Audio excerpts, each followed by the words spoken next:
शुभ सकाळ पिलामाने आज एक गणितर मजादार क्लास को तुमको स्वागत। जो परदार देखा जाउथुवा तीनटा चित्र को लक्ष्य कर। ये है पिज्जार चित्र, गोटे सिंगड़ार चित्र एवं गोटे आइसक्रीम चित्र। ये तीनटा चित्र को तुम लक्ष्य कला परे मते कह यह आकृति किमिति देखा जाउछि।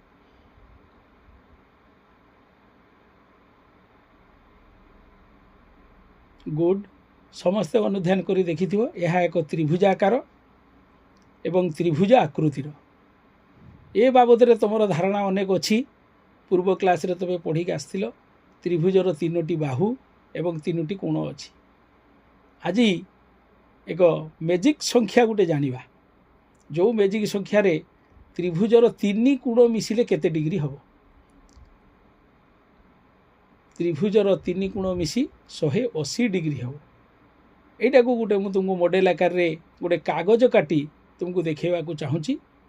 बर्तमान देख, बर्तमान मुझे तुमको कागजर गोटे त्रिभुज काटी तार तीन कोण र समष्टि 180 डिग्री हम बोली गोटे छोटिया धारणा देवाई चाहूँगी। एवं कागज रु मु काटी त्रिभुज करुँची, ताको तुम अनुध्यान कर।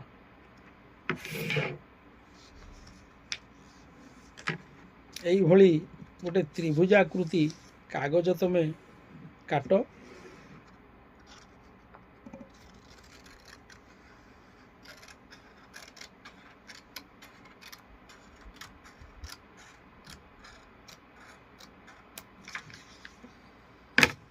वर्तमान यहाँ एक त्रिभुज है, लक्ष्य कर।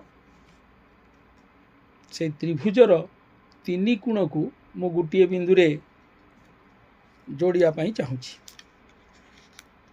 यही भली फोल्ड करिवो। वर्तमान दीटा कोण गोटे बिंदु रे आसी जोड़िला। तृतीय कोण को मुझे मुड़ी आनी जोड़ुची।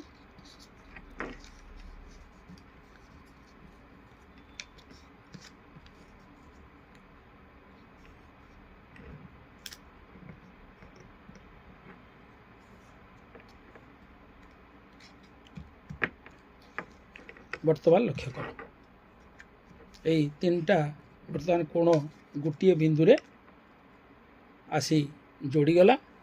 वर्तमान मुझे बिंदुटा को सूचेया चाहूँगी।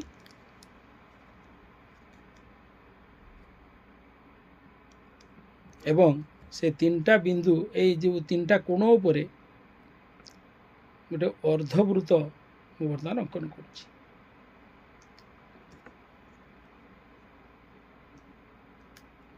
यही जो अर्धवृत्तटा है देख, से तीनटा अर्धवृत्त रे गोटे बिंदु रे तीनटा कोण आसी मिसी। यहीटा हूँ गोटे प्रोट्राक्टर रो जो आमर अच्छी 180 डिग्री यार माप। वर्तमान से तीनटा कोण को मु खोली देवाई चाहूँगी। तीनटा कोण वर्तमान खोलीदेली, तार नामकरण करी 1 2 3। वर्तमान त्रिभुजटा को खोलीदेले, लक्ष्य कर। तीनटा कोण वर्तमान है 1 2 3। तीनटा कोण गोटे बिंदु रे मिसी थिला एवं 180 डिग्री कही। वर्तमान खोलीदेला पर जना पड़ला त्रिभुजर तीन कोण मिसी ताले केते डिग्री हो, 180 डिग्री। मजा लगिला। तापर आमे किछि आउ अन्य पाठ किसी जानिबा। आउ अन्य एक मॉडल रे से भली परीक्षा करी देखिबा बा आमे चिंता करी देखिबा जे त्रिभुज तीन कोण मिसी 180 डिग्री होउछि कि नाही। गोटे बड़ चित्र, गोटे बड़ त्रिभुज तमे काट। गोटे बड़ कि कागज टे काटिबो, त्रिभुजाकार चित्रटे काटिबो। मु वर्तमान देख काटुची गोटे बड़ त्रिभुज गला। ये है गोटे बड़ त्रिभुज। यही त्रिभुजर वर्तमान तीनटा कोण रो नामकरण मु करदेली। ये है एक कोण, ये हूँ 2 कोण, ये हूँ 3 कोण। এই ତିନି କୋଣକୁ ବର୍ତ୍ତମାନ ମୁଁ କାଟିବା ପାଇଁ ଚାହୁଁଛି। ତିନିଟା କୋଣକୁ କାଟିକି ଆମେ ଦେଖିବା। 1 2 3 ତିନିଟା କୋଣ ବର୍ତ୍ତମାନ ହେଇଗଲା। এই তিনটা কোণକୁ ବର୍ତ୍ତମାନ ଆମର କାମ ହେଲା ଗୋଟେ ସ୍କେଲ୍ ବା ସରଳ ରେଖା ଉପରେ ସେ କୋଣ ତିନିଟାକୁ ବର୍ତ୍ତମାନ ଆମେ ବସେଇବା।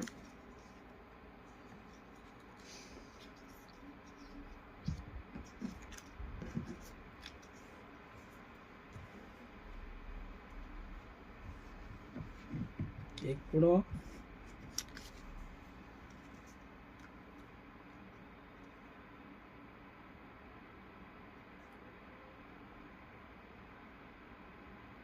দুই,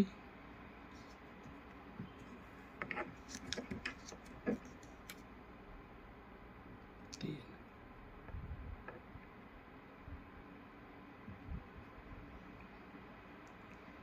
ଭଲ ଭାବରେ ଦେଖ, ତିନିଟା କୋଣକୁ ବର୍ତ୍ତମାନ ମୁଁ କ'ଣ କଲି, ଏକ ସରଳ ରେଖାରେ ରଖି ତାକୁ ଗୋଟିଏ ବିନ୍ଦୁରେ ସମସ୍ତଙ୍କୁ ସଂଯୋଗ କଲି। ଏ ତିନିଟା କୋଣ ଗୋଟେ ସେଇଭଳି ଅର୍ଦ୍ଧବୃତ୍ତାକାର ହେଲା। ଲକ୍ଷ୍ୟ କର, ଏଇଟା ଗୋଟେ ଅର୍ଦ୍ଧବୃତ୍ତ ବା ତୁମର ପ୍ରୋଟ୍ରାକ୍ଟର ହେଲା ଭଳିଆ ହେଲା। এই ଯେଉଁ ତିନିଟା କୋଣ ଗୋଟିଏ ଜାଗାରେ ଗୋଟେ ବିନ୍ଦୁରେ ମିଳିତ ହେଲା, ଏଇ ତିନି କୋଣର ସମଷ୍ଟି କେତେ ତାହେଲେ ହେବ? 180 ଡିଗ୍ରୀ। ଗୁଡ୍। ତେବେ ଆଜି କ୍ଲାସ୍ରୁ ତୁମେ ଜାଣିଲ ଯେ ତ୍ରିଭୁଜର ତିନି ବାହୁ ଥିଲା ଏବଂ ତିନି କୋଣ କଥା ଆଲୋଚନା କରୁଥିଲୁ। ସେ ତିନି କୋଣର ସମଷ୍ଟି 180 ଡିଗ୍ରୀ ବୋଲି ତୁମର ଧାରଣା ହେଲା। ବର୍ତ୍ତମାନ ଆମେ କିଛି ପ୍ରଶ୍ନର ସମାଧାନ କରିବା। ଦେଖ, ପରଦାକୁ ଲକ୍ଷ୍ୟ କର, ଗୋଟେ ତ୍ରିଭୁଜ ଦେଇଛି। ସେ ତ୍ରିଭୁଜର ଦୁଇଟି କୋଣର ପରିମାଣ ଦିଆହେଇଛି। ଯଦି ଗୋଟିଏ କୋଣର ପରିମାଣ 60 ଡିଗ୍ରୀ ହୁଏ, ଆଉ ଗୋଟିଏ କୋଣର ପରିମାଣ 50 ଡିଗ୍ରୀ ହୁଏ, ତେବେ ତୃତୀୟ କୋଣର ପରିମାଣଟା କେତେ ହେବ? ଚିନ୍ତା କର, ମୁଁ ତୁମକୁ ସମୟ ଦେଲି।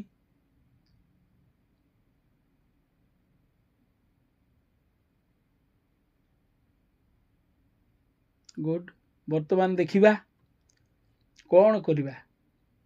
ଲକ୍ଷ୍ୟ କର, ନା ଦୁଇଟା କୋଣ ଦେଇଛି, ତେବେ ସେ ଦୁଇଟା କୋଣର ସମଷ୍ଟି ଆମେ ବର୍ତ୍ତମାନ ବାହାର କରିବା।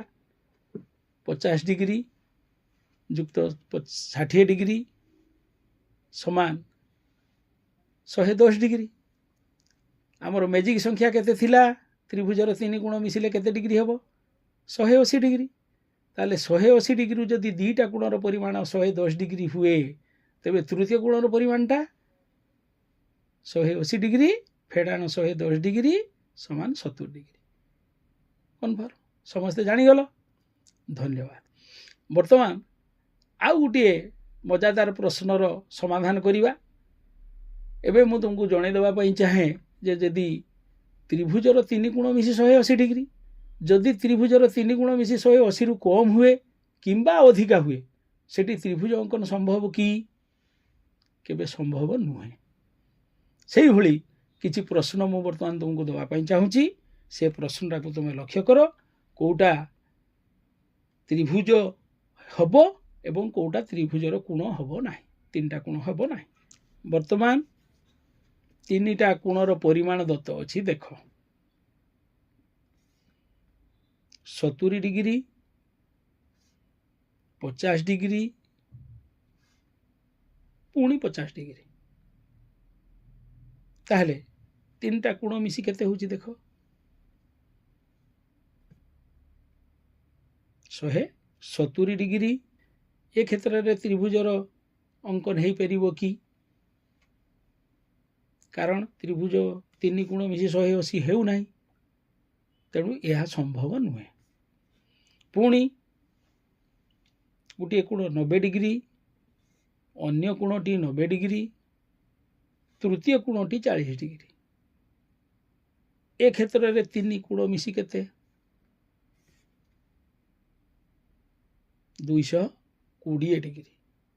ଇଏ ବି 180 ଡିଗ୍ରୀରୁ ଅଧିକ ହେଇଛି। तेणु ये भी कोण त्रिभुज नुहे। देख 70 डिग्री 80 डिग्री 30 डिग्री तीनटा कोण मिसी केते 180 डिग्री। ताहले एटा हूँ त्रिभुज, कारण त्रिभुज तीन कोण मिसी 180 डिग्री आसीगला। एटा ही उत्तर ठीक। चतुर्थ ऑप्शन टा थिला 65 डिग्री 70 डिग्री 55 डिग्री। ये तीनटा को मिसेइले केते होउची 190 डिग्री। तेणु ये क्षेत्र में भी ये त्रिभुज अंकन संभव नुहे। यही भली अनेक किछि प्रश्न आसीबो, जो प्रश्न की तुम मानकु समाधान करिया को पड़िबो। देखिबो गोटे त्रिभुजर दुईटी समकोण केबे संभव होबनी, पुणी गोटे त्रिभुजर दुईटी स्थूल कोण केबे संभव होबो नाही।